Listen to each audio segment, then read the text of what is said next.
తిరుపతి నుండి తిరుమల వెళ్ళడం ఈజీ అనుకున్నా, కానీ ఆ జనాలేంట్రా బాబు. మధ్యాహ్నం అయింది, బస్సులు లేవు, వెయిటింగ్, ఫుల్ కన్ఫ్యూజన్. అన్ఎక్స్పెక్టెడ్ గా శ్రీవారి కళ్యాణం చూసే అవకాశం వచ్చింది. ఫైనల్ గా తిరుమల రీచ్ అయ్యాక ఎక్స్పీరియన్స్ మాత్రం నెక్స్ట్ లెవెల్. వెంగమామలో శ్రీవారి భోజనం ఒక అమృతంలా అనిపించింది, కానీ అక్కడ నుండి స్టోరీ మొత్తం రివర్స్ అయిపోయింది. ఫైనల్లీ తిరుమల రీచ్ అయ్యాక ఆ రోజు జరిగింది మాత్రం మర్చిపోలేను. హే గైస్, ఇప్పుడే స్టార్ట్ అవ్వబోతున్నాం. ఇంటి దగ్గర నుండి ట్రైన్కి ఏమో కారు, మళ్ళీ కారు ఇక్కడే పెట్టేయాలి. అదో పెద్ద తలనొప్పి. ఇదిగో అందరూ వచ్చేసారు, ఇక రైల్వే స్టేషన్కి వెళ్ళిపోవడమే. పెద్ద లక్ ఏంటి అంటే రైల్వే స్టేషన్ మా ఇంటి వెనకాలే, కానీ కార్ తీసుకెళ్తున్న మెయిన్ రీజన్ వచ్చేసి లగేజ్. ఈ రోడ్డుల్లో మామూలుగా లగేజ్ ఎత్తుకెళ్ళడానికి కాదు, అది నైట్ టైం. సో కార్ తీసుకెళ్తున్నాం. వాళ్ళని దేపెట్టేసాము. ఇప్పుడు నేను డాడీ నడుచుకుని వెళ్ళాలి స్టేషన్కి. అసలు టార్చ్ లేకుండా ఏం కనబడట్లేదు ఇక్కడ. దిగ్గో వచ్చేసాం రైల్వే స్టేషన్కి. 5 minutes నడుస్తే చాలు. నైట్ 10కే చిక్బాన్వారా స్టేషన్కి వచ్చేసాము. ట్రైన్ ఏమో 10:40కి ఉంది. హాయ్ ఫ్రెండ్స్, ఇవాళ బెంగళూరు నుండి తిరుపతికి 2 days బడ్జెట్ ట్రిప్లో వెళ్ళబోతున్నాం. సో 2 days ఎంత ఎఫెక్టివ్గా తిరగచ్చో అన్నీ రికార్డ్ చేసి చూపిస్తా. సో ఎండ్ వరకు చూడండి. ఇంకోటి ఏంటంటే ఇది నా first travel log, so support చేసి ఎండ్ వరకు చూడండి. 5 minutes లేట్ అయినా ట్రైన్ వచ్చేసింది. ఇండియాలో ఇది నార్మలేగా. 72 అయినా సీట్స్ విచిత్రంగా కింద 2 పైన 2 ఇచ్చారు. ట్రైన్ అయితే మూవ్ అయింది. ఇక రేపు తిరుపతిలో కలుద్దాం.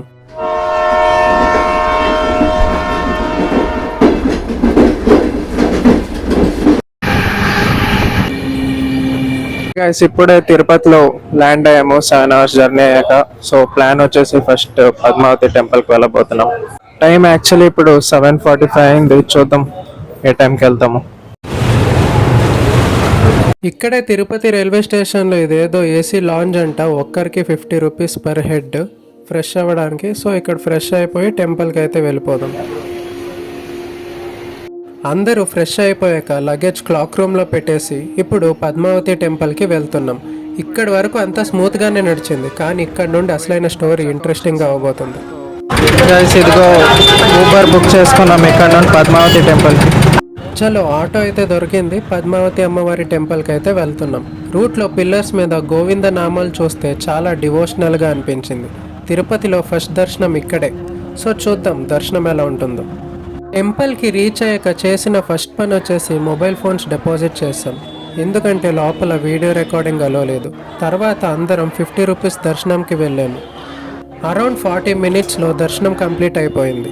దర్శనం అయ్యాక అన్ఎక్స్పెక్టెడ్గా శ్రీవారి కళ్యాణం కూడా చూసే అవకాశం దొరికింది. అది మాత్రం మాటల్లో చెప్పలేను, అంత బాగుంది. దర్శనం అయ్యేసరికి ఆల్మోస్ట్ 11:30 అయిపోయింది. సో పక్కనే ఉన్న టిఫిన్ స్టాల్లో టిఫిన్ చేసి వెళ్దాం అనుకున్నాం. జర్నీలో ఇలా స్మాల్ బ్రేక్స్ కూడా చాలా ఇంపార్టెంట్. అందరం అయితే పూరీలు దోశలు తీసుకున్నాము. సో తినేసి నెక్స్ట్ ప్లేస్కి అయితే వెళ్దాం. ఇక్కడే మేము ఒక పెద్ద మిస్టేక్ చేసాం. ఏంటంటే పద్మావతి టెంపుల్ దగ్గర ఫ్రీ లగేజ్ డిపాజిట్ ఉంది. అది తెలియకుండా ఊరికే రైల్వే స్టేషన్లోనే క్రాక్ రూమ్లో లగేజ్ పెట్టేశాం. ఇప్పుడు మళ్ళీ టెంపుల్ నుండి రైల్వే స్టేషన్కి వెళ్ళాలి. ఇక్కడికి వచ్చి లగేజ్ తీసుకునే లోపలే అప్పటికే అందరూ ఎండ వల్ల టైర్డ్ అయిపోయాం, కానీ నెక్స్ట్ తిరుమల వెళ్ళాలి అని ఫిక్స్ అయ్యాం. బస్ ఎక్కేసి డైరెక్ట్గా వెళ్ళిపోదాం అనుకున్నాం, కానీ ఇక్కడే మళ్ళీ ఇంకో మిస్టేక్ చేసాం.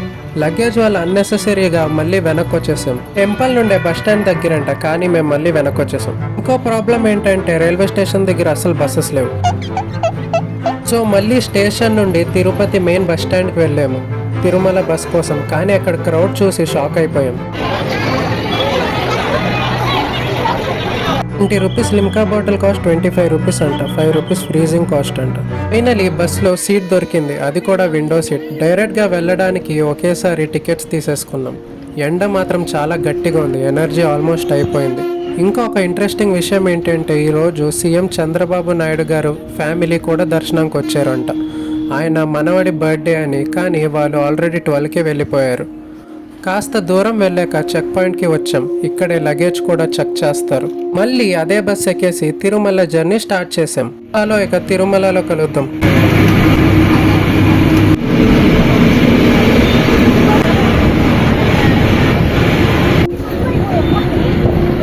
ఫైనలీ తిరుమల రీచ్ అయ్యాము. అక్కడ దిగినప్పుడు ఒక తెలియని ఫీలింగ్ చాలా డివైన్ గా అనిపించింది. సిఆర్ఓ ఆఫీస్ దగ్గర దిగాము. లక్కీ డిప్ ట్రై చేద్దాం అనుకున్నాం, కానీ అక్కడే లైన్ చూసి మన వల్ల అయ్యే పని అస్సలు కాదు అని అర్థమైపోయింది. సో ఫైనల్ గా కర్ణాటక భవన్ లో రూమ్ తీసుకుందామని వెళ్ళిపోయాం.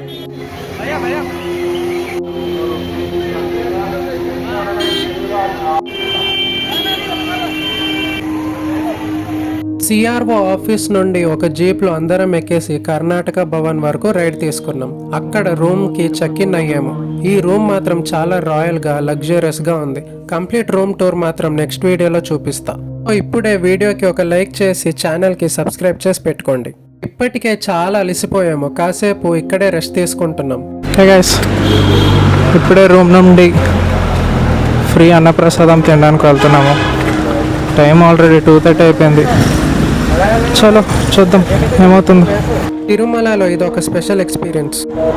వ్యూ చూడండి, సూపర్ ఉంది. భోజనం కోసం ఇక్కడ చాలా మందే వెయిట్ చేస్తున్నారు లైన్ లో, ఎందుకంటే ఇది చాలా పీక్ టైం కదా. కానీ వెయిట్ చేసిన చాలా వర్తీగా ఉంటది. గోడ మీద ఒక అద్భుతమైనటువంటి చిత్రాన్ని రూపకల్పన చేస్తున్నారు. అది వెంకటాచలం దగ్గరికి వచ్చేటప్పటికి పడగలు విప్పి శేషుడు అవుతుంది. దాని మీద ఆనంద నిలయం ఒక మణి అవుతుంది. ఆ మణిలో పరమేశ్వరుడు వెంకటాచలపతి ఉంటారు. వన్స్ లోపలికి వెళ్ళాక అందరినీ సిస్టమేటిక్ గా కూర్చోపెట్టి సర్వ్ చేస్తున్నారు. ఆ ఆర్గనైజేషన్ కి మాత్రం నెక్స్ట్ లెవెల్. శ్రీవారి భోజనం సింపుల్ గా ఉన్న తింటే మాత్రం అమృతంలా అనిపించింది. భోజనం అయిపోయాక బయటికి వచ్చాం. అక్కడే శ్రీవారి ఎలిఫెంట్స్ కనిపించాయి. చాలా బాగున్నాయి చూడడానికి. అవి చూస్తే మాత్రం చాలా పీస్ఫుల్ గా డివైన్ గా అనిపించింది. తిరుమలలో ఇలా న్యాచురల్ గా చూడడం వేరే లెవెల్ ఎక్స్పీరియన్స్. తర్వాత నేను తమ్ముడు డాడీ కలిసి స్టే నుండి 2 కిలోమీటర్స్ దూరంలో ఉన్న శిలాతోరణంకి వాక్ చేయాలి అని డిసైడ్ అయ్యాము. Hi guys, going to Shilathoranam. Mummy రూమ్కి వెళ్ళి పడుకుంది. నీరసం వచ్చి మా ముగ్గురికి రాలేదు, గైడ్కి అస్సలు రాలేదు. అప్పటికే టైం ఆల్మోస్ట్ 4:45 అయిపోయింది. కానీ శిలాతోరణం 5కి క్లోజ్ చేసేస్తారు. సో త్వరగా వెళ్ళాలి అని ఫాస్ట్గా వాక్ స్టార్ట్ చేసాం. అలా సన్సెట్ టైంలో కొండ మీద నడుస్తూ వెళ్తే వ్యూస్ మాత్రం చాలా బాగున్నాయి. ఆ ఫీలింగ్ మాత్రం వేరే లెవెల్. అలా ఆల్మోస్ట్ 2 కిలోమీటర్ నడిచాక ఫైనలీ శిలాతోరణంకి రీచ్ అయిపోయాము. ఇది తిరుమలలో ఫేమస్ అయిన శిలాతోరణం. ఇది ఒక న్యాచురల్ రాక్ ఫార్మేషన్. లక్షల సంవత్సరాల ముందు ఫామ్ అయింది అంటారు. కానీ షేప్ చూస్తే ఆర్చ్లా ఉంటుంది. చాలా యూనిక్గా ఉంటుంది. ఇక్కడ నుండి కనిపించే వ్యూస్ మాత్రం నెక్స్ట్ లెవెల్గా ఉంటాయి. నేచర్ ప్లస్ హిస్టరీ రెండు కలిసి ఉన్న ప్లేస్ ఇది.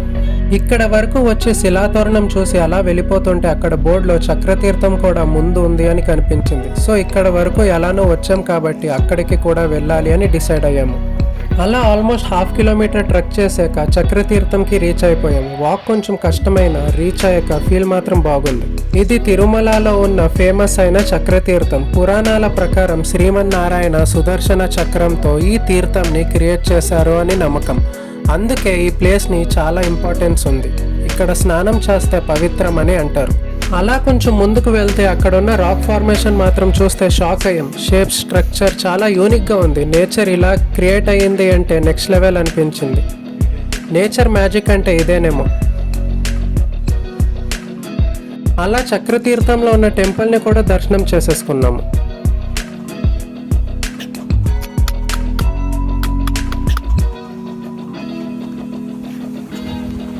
ఇదిగో పీకాక్ ఇటువైపు తిరగకుండా అటువైపు తిరిగింది. రిటర్న్ వెళ్తుంటే ఇక్కడ గార్డెన్ మాత్రం చాలా బాగుంది. చాలా నీట్గా మెయింటైన్ కూడా చేశారు. తర్వాత ఇక్కడ విష్ణు అవతారాల్లో దశావతారాలు కూడా స్టాచ్యూస్గా పెట్టి ఉన్నారు. చాలా డీటెయిల్గా బ్యూటిఫుల్గా డిజైన్ చేశారు.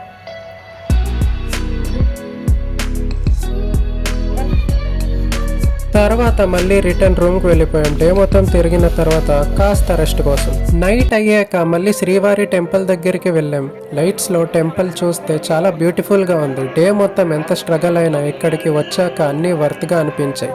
ఈ నైట్ వైబ్ మాత్రం మాటల్లో చెప్పలేను, మీరే చూడండి.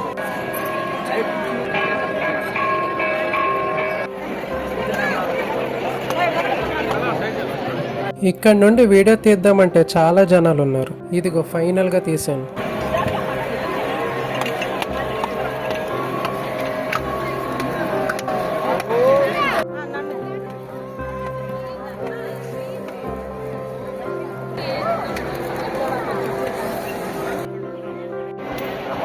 అలా కొన్ని నైట్ క్లిప్ షూట్ చేశాక నరసింహస్వామి టెంపుల్కి వెళ్ళి దర్శనం చేసుకున్నాం. తర్వాత భోజనంకి వెళ్ళిపోయాం. డే మొత్తం తిరిగిన తర్వాత చాలా పీస్ఫుల్గా అనిపించింది.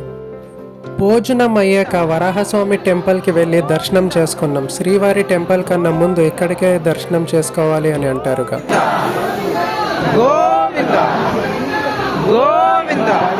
అలా తిరుమల డే 1 కంప్లీట్ అయింది. డే మొత్తం ఎంత తిరిగినా ఎంత స్ట్రగల్ అయినా ఇక్కడికి వచ్చాక మాత్రం చాలా పీస్ అనిపించింది. డే 2లో మెయిన్ శ్రీవారి దర్శనం ఉంటుంది. అది మాత్రం చాలా క్రేజీ ఎక్స్పీరియన్స్గా ఉంది.